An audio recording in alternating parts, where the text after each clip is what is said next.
Hello everyone, welcome to CIZ plus. और आप देख रहे हैं फ्लूइड मैकेनिक्स का लेक्चर, जिसमें आज मैं आपके लिए बहुत बड़ी खुशखबरी लेके आया हूं कि आपको पता ही है SSC JEE 2020 का जो एग्ज़ाम होने वाला है मार्च में 22 से डेट स्टार्ट है, 22, 23, 24, 25। तो सबसे पहले हमें अब स्ट्रेटजी बनानी पड़ेगी। जिन्होंने 2019 में जो पेपर दिया था अच्छा हुआ है, बहुत अच्छी बात है, नहीं अच्छा हुआ और भी अच्छी बात है। उनके लिए आज मैं लेके आया हूं क्रैश कोर्स SSC JEE के लिए 2020 एग्जाम जो होने वाला है मार्च में, और बहुत ही इंपॉर्टेंट है, मैकेनिकल इंजीनियरिंग के स्टूडेंट्स के लिए है। इस क्रैश कोर्स में पहले तो मैं आपको ये बताऊंगा क्या क्या चीजें कवर कराऊंगा, और पूरा crash course CIZ plus channel पर फ्री ऑफ कॉस्ट है यूट्यूब पे। और अगर आपको पेड कोर्सेज भी चाहिए SSC JEE एग्जाम प्रिपरेशन के लिए, तो आप www.cizplus.com वेबसाइट पर जाके वहां से फ्री और पेड कोर्सेज भी इनरोल कर सकते हैं। सारे एग्जाम के अकॉर्डिंग हमने बनाए हुए हैं, टेंशन किसी को नहीं लेनी है। आज के जो क्रैश कोर्स में क्या पढ़ाने वाला हूं वो बताऊंगा, इसकी स्ट्रेटेजी क्या है वो भी बताऊंगा, कौन सा सब्जेक्ट कितना इंपॉर्टेंट है, सबसे पहले हमें कौन सा सब्जेक्ट पढ़ना चाहिए, कैसे पढ़ना चाहिए, ये सारी चीजें आज हम डिस्कस करेंगे। उन स्टूडेंट से मैं बोलना चाहूंगा कि जो भी इस चैनल में पहली बार जुड़े हैं, चैनल को सब्सक्राइब कर लें, अगर नहीं किया है तो बेल आइकन को प्रेस कर लें, ताकि आपको हर वीडियो का लेटेस्ट नोटिफिकेशन मिलता रहे। और इसी तरह से हमारा कंटिन्यू ये क्रैश कोर्स चलता रहेगा। आप डेली क्लासेज अटेंड करो, कंसेप्ट को समझो, क्वेश्चन की प्रैक्टिस करो। मैं क्वेश्चन भी प्रैक्टिस कराऊंगा कंसेप्ट बता बता के, ठीक है। आज के लेक्चर में सबसे पहले हम सब्जेक्ट स्टार्ट करेंगे फ्लूइड मैकेनिक्स, जो हमारा लेक्चर 1 होगा। इससे पहले मैं ये भी बताने वाला हूं कि कौन सी सब्जेक्ट ज्यादा इंपॉर्टेंट है। और अगर आपको फर्दर हर चीज का नोटिफिकेशन चाहिए तो हमारा व्हाट्सएप ग्रुप ज्वाइन कर लो, डिस्क्रिप्शन में आपको लिंक मिल जाएगा। टेलीग्राम चैनल को ज्वाइन करना ना भूलें, वहां पर आपको नोट्स भी प्रोवाइड किए जाएंगे। नोट्स की PDF आप वहां से डाउनलोड कर सकते हैं, लिंक आपको डिस्क्रिप्शन में मिलेगा। टेंशन किसी को नहीं लेनी है, बस खुश रहना है, पढ़ाई करना है, बस और कुछ भी नहीं करना, ठीक है। एग्जाम बहुत नजदीक है, 50 से 55 दिन बचे हुए हैं।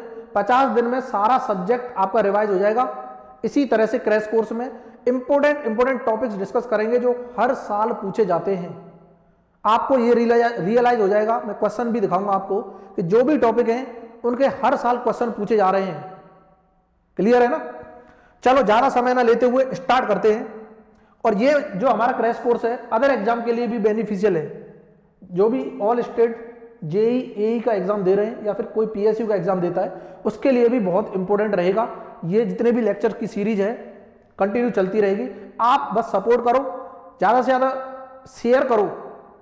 कोई भी पैसा नहीं लगेगा, यूट्यूब पर 1 रुपया नहीं लगने वाला। हाँ, अगर आप कंप्लीट पूरा डिस्क्रिप्शन के साथ पढ़ना चाहते हो, ब्रीफली पढ़ना चाहते हो पूरा कोर्स, तो आपको ऐप डाउनलोड करना पड़ेगा, उसमें आपको पूरा कोर्स मिल जाएगा। www.cizplus.com वेबसाइट पर भी विजिट करना पड़ेगा। क्लियर है। चलो इधर आ जाओ कि मैंने अभी बोला आपको कि इसकी स्ट्रेटजी क्या है। सर ये बता दो, SSC JEE 2020 अगर हम पेपर दे रहे हैं, देखना SSC JEE 2020 की बात करेंगे। अब इसमें कौन कौन सी सब्जेक्ट आती हैं, और मेन हम बात करने वाले हैं मैकेनिकल इंजीनियरिंग की, ठीक है। मैकेनिकल इंजीनियरिंग कौन कौन सी सब्जेक्ट आती हैं, हमारा टारगेट क्या होगा, कितने नंबर्स हमको अचीव करने हैं। आपका टारगेट हमेशा 80 प्लस होना चाहिए, कम से कम 80 मार्क स्कोर करना है। बोलो सर कैसे स्कोर करेंगे, टेंशन नहीं लेनी है, मेरे साथ जुड़े रहो। 80 प्लस आपके स्कोर कराऊंगा।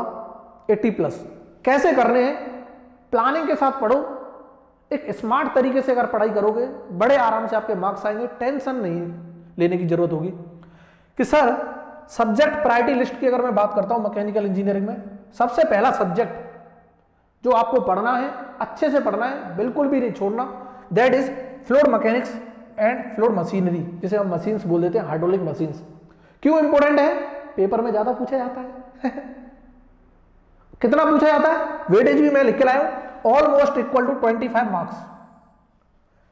वैसे तो कई बार 30 नंबर का भी पूछा गया है, कई बार 22 नंबर का भी पूछा गया है, 24-25 नंबर का भी पूछा गया है, बट हम ऑन एन एवरेज की बात करेंगे 25 मार्क्स का पूछा जाता है। इसका मतलब 100 नंबर का 1/4 हिस्सा तो इसी में से आ रहा है, एक ही सब्जेक्ट में से। तो इसको तो अच्छे से पढ़ो, जितना अच्छे से पढ़ सकते हो उतना अच्छे से पढ़ो। एक भी क्वेश्चन इसका छूटना नहीं चाहिए। 25 में से 25 स्कोर होने चाहिए। कैसे होंगे आज मैं लेक्चर के एंड में ये भी बताऊंगा, कुछ कंसेप्ट भी डिस्कस करेंगे, क्वेश्चंस भी देखेंगे कैसे क्वेश्चन पूछे जाते हैं। बिल्कुल चुन्नू मुन्नू से क्वेश्चन है माय डियर, बहुत आसान क्वेश्चन है, बट आपको कंसेप्ट को समझना है और बस ज्यादा से ज्यादा रिवीजन करना है। दूसरा सब्जेक्ट थर्मोडायनामिक्स, बहुत इंपॉर्टेंट है, अकेला सब्जेक्ट 15 नंबर का ऑलमोस्ट पूछा जाता है। तीसरा SOM plus MD, strength of material and machine design, दोनों का मिला के वेटेज 15 से 18 मार्क्स का है, जिसमें सॉम इंपॉर्टेंट है और मशीन डिजाइन सॉम का एप्लीकेशन है। ये सारे सब्जेक्ट में क्रैश कोर्स में कवर करूंगा, टेंशन नहीं लेना है। जो भी पेपर के हिसाब से ऑब्जेक्टिव टॉपिक्स हैं या इंपॉर्टेंट टॉपिक्स हैं उनको हम बहुत अच्छे से कवर कर लेंगे क्वेश्चन प्रैक्टिस के साथ। पूरे लेक्चर में एंड तक बने रहो, आपको बहुत कुछ सीखने को मिलेगा। चैनल अगर सब्सक्राइब नहीं किया चैनल को सब्सक्राइब करो, बेल आइकन को प्रेस करो और ज्यादा से ज्यादा शेयर करो ताकि मुझे भी मोटिवेशन मिले। और अगर मोटिवेशन मिलेगा तो आग लगा देंगे, यहाँ क्या करेंगे, आग लगा देंगे। यहाँ आग नहीं लगानी माय डियर, पेपर में आग लगानी है 80 से ऊपर नंबर लाना है और वाकई में आएगा आपका। मेरे साथ बने रहो, पूरा लेक्चर देखो। पावर प्लांट बहुत इंपॉर्टेंट है, अकेला सब्जेक्ट 8 से 10 नंबर में पूछा जाता है और इसका सबसे most important topic boiler. 3-4 question आपको बॉयलर के देखने को मिलेंगे, हर साल आ रहे हैं और फिर आएंगे, बार बार आते जा रहे हैं। क्लियर है। आईसी आरएसी 10 से 12 नंबर का, थ्योरी ऑफ मशीन 10 से 12 नंबर का, मटेरियल साइंस 7 से 10 नंबर का और प्रोडक्शन 7 से 10 नंबर का। ठीक है, अब ये प्रायोरिटी लिस्ट है। प्रायोरिटी लिस्ट का मतलब हमको सबसे पहले एफएम और मशीनरी पढ़ना है, फिर थर्मोडायनामिक्स, फिर strength of material, power plant, IC engine RAC, theory of machine, material science and production. इस सीक्वेंस में हमको पढ़ाई करनी है। क्यों करनी है? क्योंकि इस सीक्वेंस में पढ़ोगे तो आपको कॉन्फिडेंस भी आएगा, आपका स्कोर भी ज्यादा होगा। अगर आप सोचते हो कि प्रोडक्शन पहले पढ़ लें, बहुत कम वेटेज है एसएससी जेईई एग्जाम में प्रोडक्शन का। हर एग्जाम का अपना एक पैटर्न होता है, तो आप पहले एग्जाम के पैटर्न को समझो, तभी चीजें आपके लिए आसान होंगी। प्रोडक्शन पहले पढ़ोगे, बहुत थ्योरी है, भूल जाओगे कुछ दिनों बाद, क्योंकि कम नंबर का पूछा जा रहा है, बहुत ही बड़ा सिलेबस है, इसीलिए आप इसको क्या करो, सबसे बाद में पढ़ना। पेपर से 2-3 दिन पहले बस थ्योरी के इंपॉर्टेंट टॉपिक्स पढ़ने, जो मैं बताऊंगा वही पढ़ने, उसमें से 100% क्वेश्चन फंसेंगे। बहुत लोगों को यकीन नहीं हो रहा होगा, कुछ लोगों ने प्रीवियस जो लास्ट ईयर है उसमें मैंने एक मॉड्यूल प्रिपेयर किया था एसएससी जेईई 2019 के लिए, पूरा फुल सिलेबस को डिस्क्राइब किया हुआ था कम से कम टाइम में, और वहां से कम आपका 75-80 नंबर का पेपर फंसा था। जिन्होंने लिया है उनको पता है, जिन्होंने नहीं लिया क्या करना है, ले लेना है कोई जरूरत नहीं है, लो मत लो, आपको बस पढ़ना होगा। अब बोलो सर ये सब्जेक्ट कहां से पढ़े? यहां पर जो मैं क्रैश कोर्स में इंपॉर्टेंट टॉपिक्स डिस्कस करूंगा, इनसे तो क्वेश्चन आने वाले हैं, बट अगर आपको पूरा कवरेज चाहिए तो कहां से पढ़ना है वो भी मैं दिखा देता हूं। देखो ये रहा, ये हमारा SSC JEE full nutrition pack मिलेगा आपको www.ciz+com वेबसाइट पर, या फिर CIZ+ नाम का एंड्रॉयड ऐप है, Android app Google play store पे जाओगे वहां पर मिल जाएगा। नहीं मिल रहा है तो लिंक डिस्क्रिप्शन में मिला हुआ है, वहां से जाओ। इस ऐप पर आपको फ्री और पेड कोर्स दोनों अवेलेबल हैं, आप जो मर्जी चाहो ले सकते हो, एनरोलमेंट ले सकते हो, रजिस्ट्रेशन करो और पढ़ना शुरू करो। बहुत ही नॉमिनल चार्जेज हैं। क्या क्या है इसमें? SSC JEE fast track course, इसमें पूरी सब्जेक्ट का high quality video lectures record किया गया है based on your SSC JEE examination. बड़े आराम से आप चीजों को समझ पाओगे, नोट्स भी प्रोवाइड किए जाएंगे। दूसरा, इंजीनियरिंग मैकेनिक्स का फुल कोर्स अवेलेबल है इसमें, सॉम का भी पूरा कोर्स अवेलेबल है और प्रीवियस ईयर के क्वेश्चंस पेपर भी दिए हुए हैं, और एक टेस्ट सीरीज है जो आपके लिए प्रोवाइड की गई है कि आप यहां से वीडियो लेक्चर देखोगे, थ्योरी पढ़ोगे, क्वेश्चन प्रैक्टिस करोगे यहां पर जाके। ठीक है, तो बहुत इंपॉर्टेंट है, मिलेगा यहां पर, आप यहां से पढ़ सकते हो। बिल्कुल अगर किसी ने कुछ भी नहीं पढ़ा फिर भी आप कॉन्फिडेंट फील करोगे एग्जामिनेशन में, ये मेरा वादा है। एक बार जरूर ट्राई करके देखें। बोलो सर क्या बात कर रहे हो, बिल्कुल सही है। ठीक है, तो ये तो था हमारा प्लानिंग, क्या है, कैसे पढ़ना है, कौन सी सब्जेक्ट इंपॉर्टेंट है। अब हम बात कर रहे हैं कि आज जो हम पढ़ने वाले हैं वो है फ्लूइड मैकेनिक्स सब्जेक्ट। इसके बाद मैं पूरे क्रैश कोर्स में सारे सब्जेक्ट को टच करूंगा, इंपॉर्टेंट टॉपिक्स को टच करूंगा। यहां से क्वेश्चन 100% आएंगे। अगर आपने पूरा क्रैश कोर्स ही देख लिया तब भी आपको 40 से 50 क्वेश्चन देखने को मिल जाएंगे डायरेक्टली, सिर्फ इसी से। और थोड़ा सा अंदर डीपली टच करके आ गए तो आप बड़े आराम से 70 से 75 80 नंबर तक का स्कोर करोगे, किसी को कोई डाउट नहीं होगा, ठीक है। लेकिन पढ़ना तो आपको पड़ेगा। यहां पर मेहनत हम कर सकते हैं, पढ़ना आपको ही पड़ेगा। क्लियर है ना? तो यहां तक उम्मीद करता हूं सारी चीजें क्लियर हो गई होंगी। अब बहुत से लोग ये सोच रहे होंगे सर पढ़ाओ, अब बिल्कुल पढ़ाएंगे। पढ़ाने से पहले आपको ये ज्यादा जरूरी है जानना पढ़ना कैसे है, क्योंकि पढ़ा तो पूरी दुनिया रही है, सिलेक्शन कितनों का हो रहा है? कुछ लोगों का हो रहा है, और उन्हीं लोगों का सिलेक्शन हो रहा है जिन्हें यह पता है कि पढ़ते कैसे हैं, स्मार्ट स्टडी कैसे की जाती है, इतने सारे कंटेंट को सेलेक्ट करके कैसे पढ़ना है, कम से कम समय में ज्यादा से ज्यादा चीजें कैसे कवर करनी है जो कि हमारे एग्जामिनेशन में आने वाली हैं। तो ये सारी चीजें आपको यहां से पता चलेंगी क्रैश कोर्स के थ्रू। पूरा क्रैश कोर्स कंप्लीट वीडियो आप जरूर देखा करें। डेली वीडियो लेक्चर अपलोड होंगे और आप जरूर देखें। नोट्स बनाना चाहते हो नोट्स बनाएं, अदरवाइज टेलीग्राम ग्रुप पे नोट्स मिल जाएंगे। चैनल को आप ज्वाइन कर लें, व्हाट्सएप ग्रुप भी ज्वाइन कर लें, लिंक डिस्क्रिप्शन में मिलेगा, ठीक है। चलो स्टार्ट करते हैं हम जो बेहतरीन subject, most important subject fluid mechanics. क्यों सबसे पहले स्टार्ट किया है? बहुत से लोग ये सोच रहे हैं सर बार बार फ्लूइड मैकेनिक्स पढ़ाते हैं पढ़ाते नहीं है, पढ़ना पड़ेगा माय डियर। समझ नहीं आ रहा तब भी पढ़ना पड़ेगा। क्यों? सबसे ज्यादा नंबर का यही आ रहा है, 25 से 30 नंबर का आता है। मैंने तो ऑन एन एवरेज 25 मार्क्स लिखा है, कई बार 30 नंबर का अकेला फ्लूइड मैकेनिक्स पूछा गया है।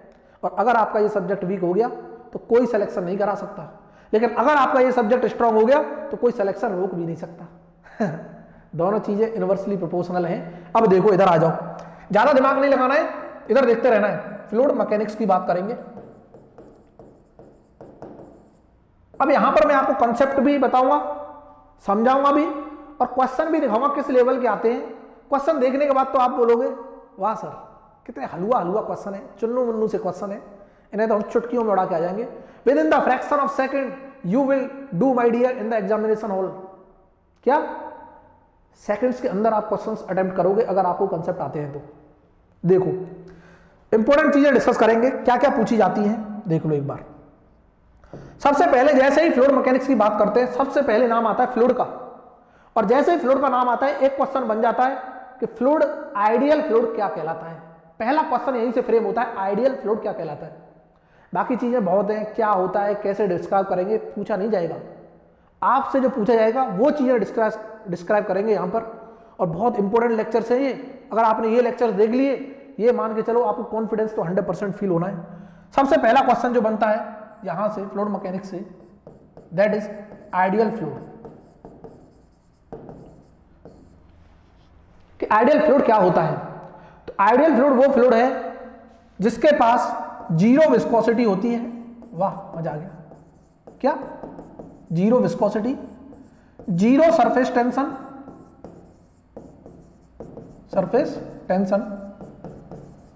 And incompressible in nature. Incompressible in nature. देखो हमारा पढ़ाने का तरीका क्या होगा, मैं क्वेश्चन उठाऊंगा जो इंपॉर्टेंट क्वेश्चन है, उसके थ्रू बहुत सारे मल्टीपल कंसेप्ट को टच कर दूंगा। और अगर आप इस तरह से पढ़ना सीख गए तो आप खुद को पढ़ा सकते हो। जैसे आपने देखा आइडियल फ्लूइड, आइडियल फ्लूइड 3 चीजें डिफाइन कर रहा है, zero viscosity, zero surface tension, incompressible in nature. और यहां तीनों चीजों से बहुत सारी डेफिनेशंस निकल के आती हैं। Viscosity is the property of fluid, surface tension is also the property of fluid, and incompressible nature एक ऐसी प्रॉपर्टी जो कंप्रेसिबिलिटी बताती है, इनकंप्रेसिबल होगा या कंप्रेसिबल होगा fluid, that property is known as compressibility of the fluid. तो कहने का मतलब एक चीज क्लियर हो गई कि आइडियल फ्लूइड डिफाइन करने के लिए हमें 3 प्रॉपर्टी पता होना चाहिए। क्या? 3 प्रॉपर्टी हमें पता होनी चाहिए, तब हम आइडियल फ्लूइड डिफाइन कर सकते हैं। यहीं से एक क्वेश्चन अराइज हो गया माय डियर, क्या कि सर ये प्रॉपर्टी क्या होती है, प्रॉपर्टी ऑफ फ्लूइड कितनी होती है। और यहां से बहुत सारे मल्टीपल क्वेश्चंस बनते ही जाते हैं, और यही चैप्टर का नाम है। पहला चैप्टर जो आप पढ़ते हो, properties of fluid and fluid types. देखो मजा आ गया। आइडियल फ्लूइड क्लियर है। अब आइडियल फ्लूइड की बात आई तो यहीं से नया चैप्टर इन्वेंशन हो गया जिसे हमने बोला properties of fluid. Properties of fluid देखते रहना। तो वन बाय वन हम प्रॉपर्टीज ऑफ फ्लूइड पढ़ेंगे। क्या प्रॉपर्टी क्या इंडिकेट करती है, किसकी वजह से आती है, वो सारी चीजें डिस्कस कर लेंगे। ठीक है, तो बहुत सिंपल सी प्रॉपर्टी है, उनको मैं नहीं बताऊंगा, आपको पता ही है। सबसे पहली प्रॉपर्टी जिसे बोलते हैं डेंसिटी, मास डेंसिटी, जिसे हम रो से इंडिकेट करेंगे। लिख नहीं रहा मैं, बता रहा हूं बस, क्वेश्चन देखेंगे अभी। डेंसिटी जिसे हम मास डेंसिटी बोलते हैं, that is equal to mass upon volume. सबसे पहली चीज यूनिट पूछेगा, अंदाज ही बता देगा ऐसा unit KG per metre cube, ऐसा यूनिट है। क्वेश्चन आते हैं, बहुत से लोग सोच रहे होंगे सर क्या पढ़ा रहे हो। देखो बेसिक से आपको चीजें क्या होंगी, मजेदार लगने लगेंगी। बेसिक को समझो बस। प्रॉपर्टीज की बात की, density equal to mass upon volume. Mass की यूनिट एसआई केजी, वॉल्यूम की मीटर क्यूब एसआई, तो SI unit of density KG per metre cube. CGS unit, CGS की फुल फॉर्म अगर बात करते हैं, सी का मतलब सेंटीमीटर, जी का मतलब ग्राम, एस का मतलब सेकंड। तो सीजीएस यूनिट अगर मैं बात करता हूं तो मीटर को सेंटीमीटर में कन्वर्ट कर दो, केजी को ग्राम में कर दो, तो यहां से आ जाएगी ग्राम पर सेंटीमीटर क्यूब।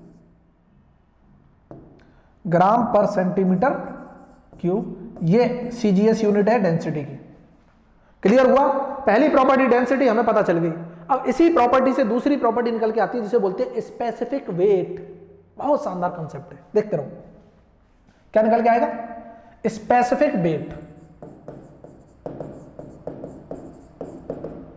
इंडिकेट करेंगे स्मॉल w से, और ये होता है small w equal to total weight w divided by volume. Means weight per unit volume is known as specific weight. और एसआई यूनिट की बात करते हैं, इसका एसआई यूनिट देखते रहना। स्पेसिफिक वेट का एसआई यूनिट अंदाज ही बता देगा। वेट का यूनिट होता है न्यूटन, वॉल्यूम का होता है मीटर क्यूब। बहुत अच्छे। और वेट को हम लिखते हैं, इसको हम ऐसे भी लिख सकते हैं mathematically, W equal to capital W क्या है, mg होता है, और वॉल्यूम को हम v लिख दें, और मास अपॉन वॉल्यूम क्या होता है, अभी पढ़ा है डेंसिटी, तो हम स्पेसिफिक वेट लिख देंगे रो जी के बराबर होगा।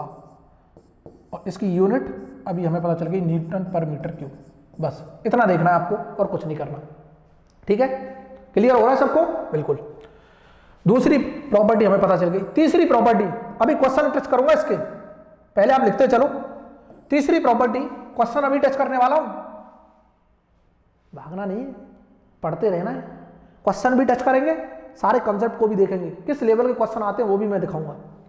थर्ड प्रॉपर्टी की जो बात करते हैं, that is specific gravity. Specific gravity, और इसी का दूसरा नाम है रिलेटिव डेंसिटी।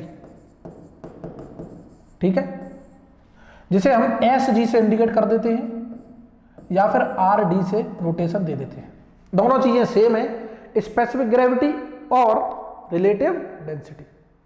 इधर देखना क्या होता है, डेंसिटी का रिलेशन बता रहा है, इसका मतलब मैं बोल सकता हूं specific gravity equal to, it is the ratio of density of fluid, जो भी फ्लूइड है उसकी density, divided by density of standard fluid. या फिर हम ऐसे भी लिख सकते हैं specific weight of fluid, specific weight of fluid divided by specific weight of standard fluid. दोनों चीजें सेम है। ठीक है, ये है स्पेसिफिक ग्रेविटी। अब देखो क्वेश्चन क्या बनेंगे, डेफिनेशन आपसे पूछ सकता है। क्वेश्चन क्या बनेंगे, स्पेसिफिक ग्रेविटी या फिर रिलेटिव डेंसिटी को जो मेजर करता है उस इंस्ट्रूमेंट का नाम बताओ, उस इंस्ट्रूमेंट का नाम बताओ मेजर्ड बाई, बहुत इंपॉर्टेंट क्वेश्चन है, हाइड्रोमीटर। और कई बार पूछा गया एसएससी जेईई में, सेम क्वेश्चन कई बार पूछा गया है। Relative density is measured by hydrometer. बहुत अच्छे। अब बात आती है स्टैंडर्ड फ्लूइड क्या होगा। किसकी बात आती है, स्टैंडर्ड फ्लूइड क्या होगा। तो इधर देखना, स्टैंडर्ड फ्लूइड की अगर हम बात करते हैं तो ये होता है water at 4 degree Celsius for liquid. अगर फ्लूइड लिक्विड है हमारा तो हम वाटर कंसीडर करते हैं, ठीक है। स्टैंडर्ड फ्लूइड वाटर होगा एट 4 डिग्री सेल्सियस, अगर फ्लूइड जो बात हो रही है वो लिक्विड है तो। अगर फ्लूइड गैस है तब क्या होगा, एयर कंसीडर करेंगे at a particular temperature, at particular temperature and pressure, T and P, ठीक है। अगर बात हो रही है गैस की, फ्लूइड अगर गैस है तो एयर होगा स्टैंडर्ड फ्लूइड। अगर बात हो रही है लिक्विड की, फ्लूइड अगर लिक्विड है तो वाटर होगा हमारा स्टैंडर्ड फ्लूइड। क्या ये चीज क्लियर हुई? बिल्कुल, बहुत अच्छा। अब देखो मैं आपको झलक दिखला दूं क्वेश्चन की, देखो किस टाइप के क्वेश्चन पूछे जाते हैं। देखना एक क्वेश्चन देखना आपकी स्क्रीन पर, अभी जो हमने कंसेप्ट टच किए उसी टाइप का क्वेश्चन है। क्या बोल रहा है क्वेश्चन, देखो a fluid is said to be ideal. क्या बात हो रही है, आइडियल फ्लूइड क्या होगा? अभी हमने 3 डेफिनेशन पढ़ी थी आइडियल फ्लूइड की, zero surface tension, zero viscosity, incompressible nature. देख लेते हैं, इनकंप्रेसिबल ठीक है, इनविस्कस मींस जीरो विस्कोसिटी, ये अलग अलग बात कर रहे हैं। विस्कस, विस्कस तो होगा नहीं, गलत है, विस्कोसिटी तो होगी नहीं, zero viscosity means inviscid fluid. And incompressible ये सही था बट ये गलत हो गया ऑप्शन।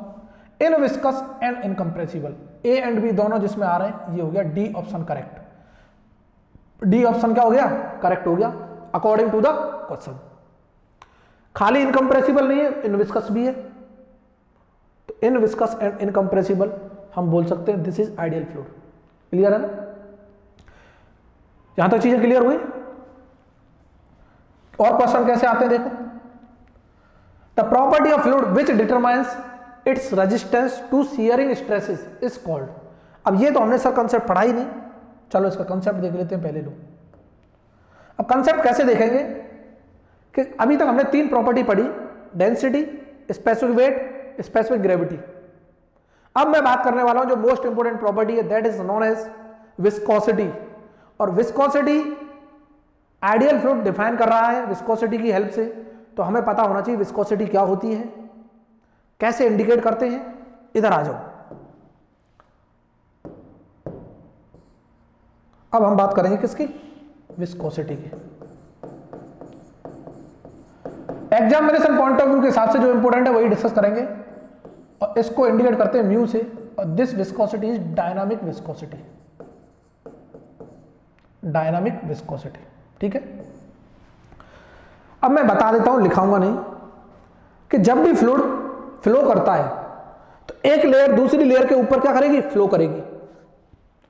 अगर वो स्मूथली फ्लो कर रही है लेयर के दूसरी लेयर के ऊपर, स्लाइड कर रही है, तो ऐसे फ्लो को हम लेमिनार फ्लो बोलते हैं, कि flow in lamina, flow in thin sheets is known as laminar flow. अगर एक लेयर उसके ऊपर दूसरी लेयर फ्लो कर रही है, तो जो नीचे वाली लेयर है ऊपर वाली लेयर को रोकने की कोशिश कर रही होगी, फ्लो होने से रोकने की कोशिश कर रही होगी।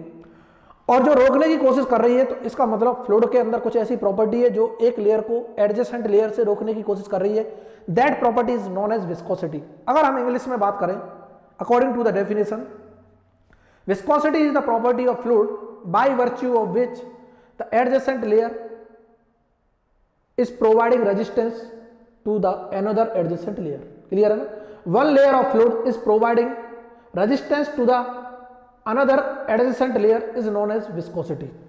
तो अगर साफ भाषा में हमें पता चल गया कि फ्लो को रोकने की कोशिश मींस रेजिस्टेंस जो प्रोवाइड कर रहा है 2 लेयर्स के बीच में, ऐसी प्रॉपर्टी कहलाती है विस्कोसिटी।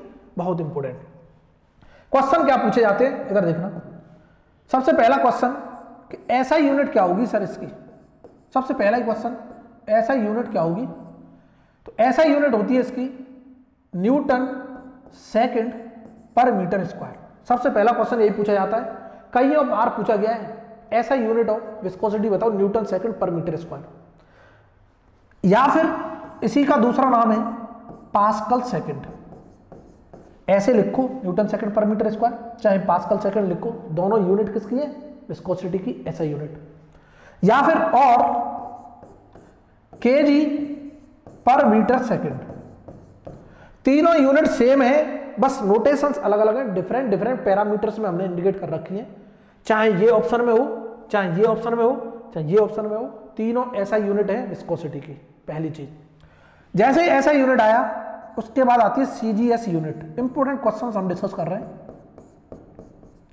सीजीएस यूनिट क्या होती है? जिसे बोलते हैं हम पॉइज। ठीक है, सीजीएस यूनिट का नाम होता है पॉइज।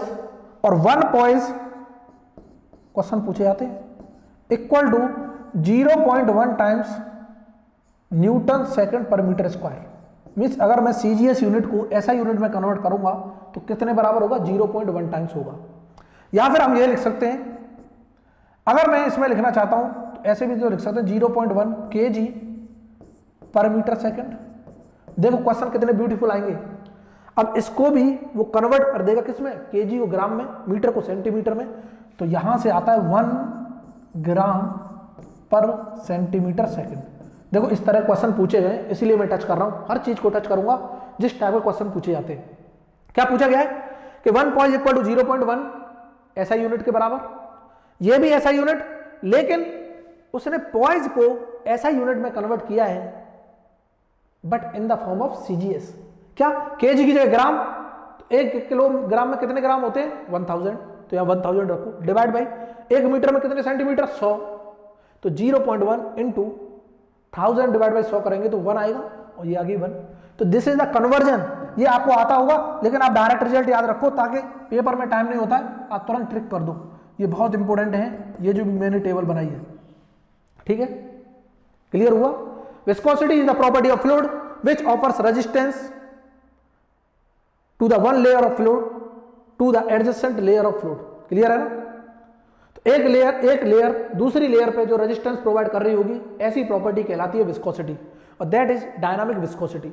इसका मतलब रेजिस्टेंस प्रोवाइड होगा तो रेजिस्टेंस की वजह से कुछ स्ट्रेस आएगी कि नहीं आएगी? क्योंकि रेजिस्टेंस फोर्स लग रहा होगा, और जो फोर्स लग रहा होगा वो शियरिंग कर रहा होगा, तो यहीं से एक शियर फोर्स आता है, और shear force is equal to होता है शियर स्ट्रेस इनटू एरिया। कितने एरिया को रजिस्ट कर रहा है। आ जाओ इधर, यहां तक चीजें क्लियर है? यहीं से एक लॉ निकल के आता है, that law is known as Newton's law of viscosity. ये प्रूफ भी होता है, पर आपको प्रूफ की जरूरत नहीं है अभी। न्यूटन्स लॉ ऑफ विस्कोसिटी, ये बहुत इंपॉर्टेंट लॉ है। ये क्या बताता है कि जो शियर स्ट्रेस 2 लेयर्स के बीच में आ रहा है, फ्लूइड में 2 लेयर्स जब फ्लो कर रहा था, तो 2 लेयर्स के बीच में जो भी शियर स्ट्रेस है, that is equal to dynamic viscosity बताओ इनटू du अपॉन dy। और हम ये भी लिख सकते हैं mu into d theta upon dt। अब देखो कि न्यूटन्स लॉ ऑफ विस्कोसिटी क्या बता रहा है। ये तो है शियर स्ट्रेस, और ये है rate of shear strain, rate of shear strain, और इसको हम बोल देते हैं sometimes velocity gradient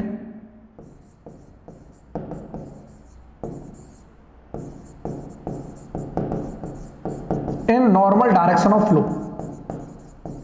normal direction of flow.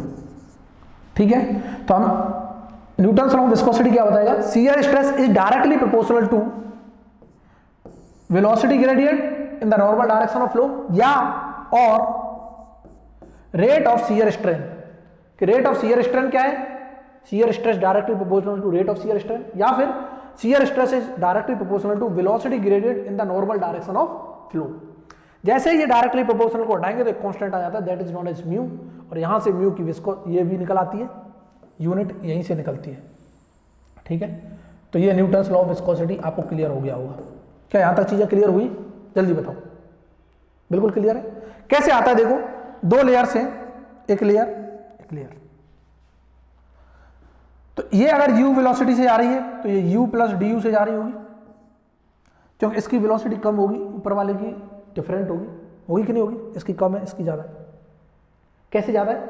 ये आता है नो स्लिप कंडीशन की वजह से। ये सारी चीजें बिल्कुल ब्रीफ में अगर सारी चीजें पढ़नी है तो मैंने जो कोर्स बताया था, फास्ट ट्रैक कोर्स था एसएससी जेई का, उसमें सारी चीजें बिल्कुल सीक्वेंस से पढ़ाई गई है, हर एक चीज बताई गई है। नो स्लिप कंडीशन क्या होती है, कहां से आ रहा है, इनका प्रूफ भी बताया वहां पे। अगर सब कुछ पढ़ना चाहते हैं सीक्वेंस में तो आप www.ciz+.com पर जाओ, वहाँ से आप SSC JEE full nutrition pack एक कोर्स होगा, उसका एनरोलमेंट लो, बहुत ही नॉमिनल चार्जेस में आपको मिल जाएगा। लेकिन अगर आपको सारी चीज़ें इंपॉर्टेंट टॉपिक्स पढ़ने हैं, रिवाइज करना है क्रैश कोर्स में, तो आप यहाँ पर फ्री ऑफ कॉस्ट सारी चीज़ें देख सकते हैं यूट्यूब पर। लेकिन याद रहे लेक्चर पूरा देखा करो ताकि हमको भी मोटिवेशन मिलेगा। अगर जितने ज़्यादा लोग जुड़ेंगे उतना मुझे मोटिवेशन मिलेगा, और अगर मुझे मोटिवेशन मिलेगा तो मैं ट्राई करूँगा, कोशिश करूँगा कि सारी चीज़ों को यहीं पर कवर करता चलूँ। ठीक है, सारी चीज़ों को यहीं पर कवर करता चलूँ, इसीलिए आपका सपोर्ट बहुत ज़रूरी है। आप ज़्यादा से ज़्यादा चीज़ों को शेयर किया करो, अपने फ्रेंड्स में शेयर करो, जो भी SSC JEE का पेपर दे रहे हैं सब में क्या कर दो, इसे डिस्ट्रीब्यूट कर दो। जितना शेयर हो सके उतना शेयर करो, लाइक करो, वीडियो को लाइक करो, चैनल को सब्सक्राइब तो कर ही लिया होगा, कहने की जरूरत नहीं है। ठीक है, तो यहाँ से चेंज इन वेलोसिटी आती है और ये डायरेक्शन है dy, तो यहीं से ग्रेडियंट निकल के आता है du/dy। क्योंकि देखो फ्लो तो इस डायरेक्शन में हो रहा है, इस डायरेक्शन में, लेकिन वेलोसिटी ग्रेडियंट हमें नॉर्मल डायरेक्शन में दिख रहा है। क्या ये चीज क्लियर हुई? बिल्कुल। कुछ क्वेश्चन देख लेते हैं, जो टॉपिक अभी मैंने कवर किए उससे कुछ क्वेश्चन देख लेते हैं क्या होते हैं। देखो, the property of a fluid which determines its resistance to shearing stress is called. अभी हमने बताया कि किस प्रॉपर्टी की वजह से शियर स्ट्रेस आ रहा है, विस्कोसिटी की वजह से। तो आंसर क्या है, अंदाज बता देगा, विस्कोसिटी की वजह से। क्लियर है ना? तो विस्कोसिटी हमें पता चल गई डायनामिक। एक वर्ड होता है काइनेमेटिक विस्कोसिटी, यहीं डिस्क्राइब कर देते हैं। एक और प्रॉपर्टी होती है जो फिफ्थ प्रॉपर्टी है, that is kinematic viscosity. Kinematic viscosity, देखो इसके ऑप्शन में सरफेस टेंशन लिखा है, अभी डिस्क्राइब करेंगे। कंप्रेसिबिलिटी लिखा है। इन सारी प्रॉपर्टीज को मैं वन बाय वन डिस्क्राइब कर दूंगा, टेंशन नहीं लेनी है। काइनेमेटिक विस्कोसिटी होती है जिसे हम न्यू बोलते हैं, न्यू से इंडिकेट करेंगे। It is the ratio of dynamic viscosity divide by density. बस इतना याद रखना आपको, ratio of dynamic viscosity divide by density. Unit ऐसा unit metre square per second. और जैसे ही नाम मीटर स्क्वायर पर सेकंड आ गया, ये सेम यूनिट होती है किसी एक की। किसी को याद हो तो जब हीट ट्रांसफर पढ़ोगे वहां पर पता चलेगा। यही लिंक कर दे रहा हूं मैं टॉपिक। सेम यूनिट किसकी होती है, ऑफ अल्फा, जिसे हम थर्मल डिफ्यूजिविटी बोलते हैं। थर्मल डिफ्यूजिविटी पूछ लेता है समटाइम्स क्वेश्चन में, ये अल्फा इक्वल टू होता है थर्मल कंडक्टिविटी के divided by heat capacity rho Cp। बस आपको ये याद रखना है। और इसकी भी यूनिट क्या होती है, मीटर स्क्वायर पर सेकंड। देखो इस तरह से लिंक करके पढ़ना सीखो, आपको हर चीज याद रहेगी। कि जैसे ही मैंने काइनेमेटिक विस्कोसिटी की बात की, यूनिट आ गई मीटर स्क्वायर पर सेकंड, ऐसा यूनिट। और सेम यूनिट होती है थर्मल डिफ्यूजिविटी की, that is equal to ratio of kinematic thermal conductivity, ratio of thermal conductivity divide by heat capacity. Rho Cp heat capacity है और K हमारा thermal conductivity है। अब बात आती है सर CGS यूनिट भी बता दो। CGS unit that is equal to, metre को सेंटीमीटर में कन्वर्ट दो और ये सेकंड तो चल ही रहा है, सेंटीमीटर स्क्वायर पर सेकंड, ये CGS यूनिट हो गई। क्या आपको क्लियर हुई? प्रॉपर्टीज क्लियर हो गई? डायनामिक विस्कोसिटी क्या है, काइनेमेटिक विस्कोसिटी क्या है, हर चीज क्लियर है? ओके, जल्दी देख लो, आगे मूव करते हैं। यहां तो क्लियर हुआ? ठीक है। अब सबसे इंपॉर्टेंट क्वेश्चन, अब यहां से डेफिनेशन पूछ सकता है, आपको पता चल गई है। यूनिट भी पूछ सकता है, आपको पता चल गई है। अब यहां से एक चीज और पूछेगा कि इफेक्ट बताओ विस्कोसिटी का टेम्परेचर की वजह से। टेम्परेचर की वजह से क्या इफेक्ट पड़ता है विस्कोसिटी पर, वो पूछेगा। तो इधर देखो, इफेक्ट ऑफ टेम्परेचर देख लेते हैं कि अगर हम इफेक्ट ऑफ टेम्परेचर की बात करें, इफेक्ट ऑफ टेम्परेचर और विस्कोसिटी, तो अगर मैं बात करता हूं टेम्परेचर इंक्रीज फॉर, सबसे पहले हम लिक्विड की बात करेंगे। बस आप एज इट इज याद कर लो, कैसे आ रहा है, कहां से आ रहा है, सारी चीजें ब्रीफली समझाई गई हैं पूरे कोर्स में। वहां से अगर आप चाहते हो, इतना जरूर है कि बहुत ही नॉमिनल चार्जेस का कोर्स है, लेकिन आपने अगर एक बार पूरा कोर्स देख लिया तो ये मान लो कि आपके 75 से 80 मार्क्स लाने से कोई नहीं रोक सकता। और ये सिर्फ मैं बोल नहीं रहा, बच्चों के रिस्पॉन्स से बता रहा हूं कि जो चीजें वहां पढ़ाई गई हैं बिल्कुल exactly exam point of view के हिसाब से पढ़ाई गई हैं। क्वेश्चन पेपर में आपको क्वेश्चन देखने को मिलेंगे ही मिलेंगे, नो डाउट। इधर आओ, लिक्विड के लिए अगर मैं टेम्परेचर इंक्रीज करता हूं तो विस्कोसिटी जो होगी, डायनामिक विस्कोसिटी लिक्विड की, वो डिक्रीज करती है, डिक्रीज करती है। ठीक है। अगर मैं गैस की बात करता हूं, फॉर गैसेस, टेम्परेचर अगर इंक्रीज करेंगे तो डायनामिक विस्कोसिटी भी क्या होगी, गैसेस की इंक्रीज करेगी। ये बहुत इंपॉर्टेंट पॉइंट है, इंक्रीजेस। ठीक है। टेम्परेचर इंक्रीज करेंगे गैस का तो विस्कोसिटी ऑफ गैस इंक्रीज होगी, टेम्परेचर इंक्रीज करेंगे लिक्विड का तो विस्कोसिटी डिक्रीज होगी। अगर मैं बात करता हूं क्यों हो रहा है ऐसा, क्योंकि जो विस्कोसिटी हमारी म्यू विस्कोसिटी ये किसकी वजह से आती है, because of cohesive force and molecular momentum exchange.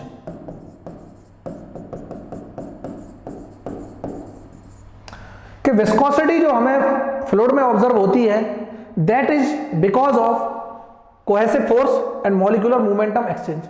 अब ये कोहेसिव फोर्स क्या होता है, it is the force between the same molecules. अगर दो सेम मॉलिक्यूल्स हैं उनके बीच में होल्डिंग फोर्स जो होता है, that is cohesion, force of cohesion. और डिफरेंट मॉलिक्यूल्स के बीच में होल्डिंग फोर्स जो होगा, that is force of adhesion. कि दो डिफरेंट मॉलिक्यूल एक दूसरे से चिपक जाते हैं, उसी को तो एडहेशन बोलते हैं। क्लियर है ना। तो विस्कोसिटी में जो हमें विस्कोसिटी जो प्रॉपर्टी ऑब्जर्व होती है फ्लूइड के अंदर, बिकॉज ऑफ कोहेसिव फोर्स और मॉलिक्यूलर मोमेंटम एक्सचेंज। क्या हो रहा है देखना कि लिक्विड के अंदर कुछ मॉलिक्यूल्स होंगे, मैं टेम्परेचर इंक्रीज करूंगा तो वो एक्सपेंड होगा, लिक्विड क्या होगा, एक्सपेंड होगा। Generally all the liquids expends on increasing temperature, exceptional case is water. कि वाटर को अगर मैं 0 डिग्री सेल्सियस से 4 डिग्री सेल्सियस तक हीट करता हूं तो वो एक्सपेंड होने की बजाय कॉन्ट्रैक्ट करता है। इसीलिए वाटर की डेंसिटी मैक्सिमम होती है एट 4 डिग्री सेल्सियस, क्योंकि वहां पर मिनिमम वॉल्यूम होता है। ये चीज क्लियर हुई, क्वेश्चन पूछे जाते हैं यहां से, तो आप इसको नोट कर लेना। मैं लिखा नहीं रहा, जो चीज मैंने बोली इसको नोट कर लेना बैक करके। कहने का मतलब कोहेसन फोर्स अगर बढ़ेगा विस्कोसिटी बढ़ेगी, कोहेसन फोर्स घटेगा तो विस्कोसिटी घटेगी। अगर मैं टेम्परेचर इंक्रीज कर रहा हूं तो मॉलिक्यूल्स एक दूसरे से दूर भागेंगे, और अगर दूर भागेंगे इसका मतलब उनका होल्डिंग फोर्स कम हो रहा है, और अगर वो दूर जा रहे हैं तो कोहेसन फोर्स क्या हो रहा है, कम हो रहा है। और कोहेसन फोर्स कम होगा तो विस्कोसिटी कम हो जाएगी ना, हो गई। बोलो सर गैसेज में, बहुत अच्छी बात। गैसेज में क्या होता है कि gases are highly random in nature, highly random in motion, nature नहीं, हाईली रैंडम इन मोशन। क्यों? क्योंकि according to kinetic theory of gases, जो velocity of the root mean square velocity of the gas होती है वो directly proportional to temperature होती है। इसका मतलब अगर मैं टेम्परेचर इंक्रीज करूंगा तो root mean square velocity of the gas क्या हो जाएगी, इंक्रीज हो जाएगी। तो वो जो पहले मोशन में थी अब ज्यादा मोशन में होने लगेंगी, एक दूसरे से टकराएंगी, और टकराएंगी तो क्या होगा, कॉलिजन होगा। फॉर एग्जाम्पल, ब्यूटीफुल सा एग्जाम्पल है, आप लोग दशहरा सेलिब्रेट करते हैं, बिल्कुल मेला देखने जाते होंगे, दशहरा का रावण जलता है, हाँ होता है। वहां पे बहुत सारा क्राउड आया है, दैट इज मॉलिक्यूल। क्राउड इधर उधर घूम रहा है, आराम से अपना मस्ती से घूम रहा है, कोई इधर जा रहा है कोई इधर जा रहा है। ऐसे ही गैस के मॉलिक्यूल्स हैं, इधर उधर चलते रहते हैं। अगर आपसे बोला जाए कि दशहरा के टाइम में बोल दिया कि भीड़ बहुत थी, वहां पे बोल दिया कि यहां पे बॉम्ब रखा है, फटने वाला है क्या फील होगा कि जो भी मॉलिक्यूल्स थे इधर उधर भागने की कोशिश करेंगे। क्या अगर आपसे यह बोला जाता कि आराम आराम से निकल जाओ, टाइम ओवर हो गया, तो बड़ी आराम से आप निकल जाते, एक कुई में जाते तो आराम से निकल जाते। लेकिन आपसे बोल दिया, अनाउंसमेंट कर दिया कि यहां बॉम्ब रखा है, फटने वाला है, तो आप इधर उधर भागोगे, धक्का मुक्की करोगे।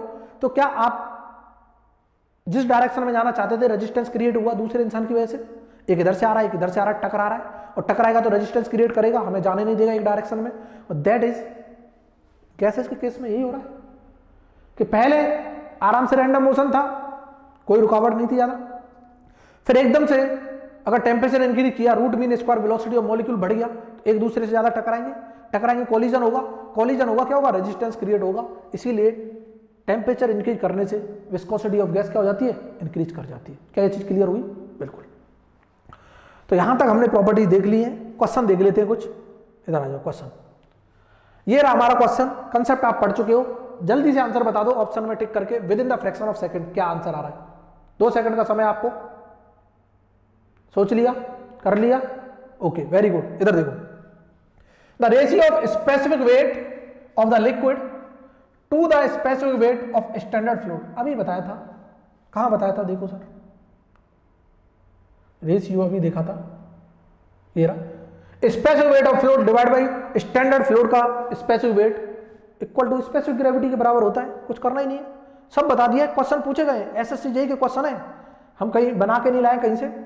तो क्या हो गया, स्पेसिफिक ग्रेविटी हो गया। स्पेसिफिक वॉल्यूम क्या होता है, मैं यही बता देता हूं, स्पेसिफिक वॉल्यूम स्मॉल v से इंडिकेट करते हैं, that is volume per unit mass is known as specific volume, और इसको हम 1/डेंसिटी भी लिख देते हैं कि reciprocal of density is equal to specific volume.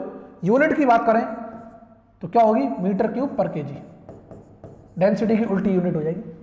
Weight density हमने बता दी, वेट डेंसिटी क्या है, स्पेसिफिक वेट ही वेट डेंसिटी है, स्पेसिफिक वेट ही क्या कहलाता है, वेट डेंसिटी। स्पेसिफिक ग्रेविटी इसका आंसर है, विस्कोसिटी हम पढ़ चुके हैं, क्लियर है ना। तो देखो प्रॉपर्टीज से कम नहीं तो आपके एग्जामिनेशन में 4 से 5 क्वेश्चन देखने को मिलेंगे, सिर्फ एक छोटे से टॉपिक से, प्रॉपर्टीज ऑफ फ्लूइड से। बहुत सिंपल है, अगर ये नहीं आया तो आगे की चीजें भी समझ नहीं आएंगी। इधर आओ, पॉइस अभी बताया था, पॉइस क्या है, यूनिट ऑफ विस्कोसिटी होती है। सरफेस टेंशन पढ़ाएंगे, कैपिलरिटी बताएंगे, शियर स्ट्रेस हमने बता चुके हैं, बताएंगे आगे नेक्स्ट लेक्चर में। काइनेमेटिक विस्कोसिटी डिपेंडेंट अपॉन, अभी बताया काइनेमेटिक विस्कोसिटी जो होती है dynamic viscosity divide by density होती है। देखो प्रेशर कहीं आ रहा है, नहीं आ रहा, डिस्टेंस कहीं आ रही है, नहीं आ रही, नन ऑफ दिस तो हो ही नहीं सकता, क्यों, क्योंकि डेंसिटी पे डिपेंड कर रहा है। तो option C is the correct, option C is the correct, density पे डिपेंड कर रहा है, साफ दिख रहा है। नेक्स्ट अगर हम बात करते हैं, देखो the viscosity of liquid, viscosity of liquid की बात कर रहा है with increase in temperature, temperature अगर मैं इंक्रीज करूंगा तो लिक्विड की विस्कोसिटी डिक्रीज होती है, अभी बताया था ना। देखो वही क्वेश्चन घुमा फिरा के आ रहे हैं और यहीं से क्वेश्चन बनते हैं, एक नहीं हजारों क्वेश्चन बनेंगे, तो डिक्रीज हो जाएगी, option A is the correct. Next चले, ओवर हो गया आज का कंटेंट, ओवर हो गया, कोई दिक्कत नहीं है। इसी तरह से क्रैश कोर्स में देखो सारी चीजें मैं रिवाइज कर दूंगा, हर सब्जेक्ट को रिवाइज कराऊंगा, बट मेरे साथ जुड़े रहो, बस मुझे कुछ भी नहीं चाहिए, आपका सपोर्ट चाहिए। चैनल को सब्सक्राइब कर लो अगर नहीं किया है तो, अगर क्योंकि आपका सपोर्ट होगा, आप मुझसे जुड़े रहोगे तो मुझे भी मोटिवेशन मिलेगा, और मुझे मोटिवेशन मिलेगा तो धूमधाम से यहाँ पर क्रैश कोर्स को कंटिन्यू करेंगे, पूरा सब्जेक्ट रिवाइज करा दूंगा, बस मेरा ये वादा है। लेकिन कब, जब आपका सपोर्ट बना रहेगा। तो इसीलिए जो भी स्टूडेंट देख रहे हैं पूरा लेक्चर एंड तक देखा करें, और ज़्यादा से ज़्यादा अपने फ्रेंड्स में शेयर करें, वीडियो को लाइक करना ना भूलें, क्योंकि हमें लाइक से मोटिवेशन मिलता है और कुछ नहीं मिलता। पैसे आपसे मांग नहीं रहे, यूट्यूब पर पूरा crash course free of cost चलेगा, बट थोड़ा सा सपोर्ट करो, हम इतनी मेहनत कर रहे हैं, गला फाड़ फाड़ के चिल्ला रहे हैं, तो आपका इतना तो बनता ही है, क्लियर है ना। लाइक करने में कुछ जाता नहीं है, पैसे तो लग नहीं रहे, पैसे मांगे हों तब बोलना, ठीक है। चलो नेक्स्ट लेक्चर में फिर से मिलते हैं, thanks for watching, tata bye bye.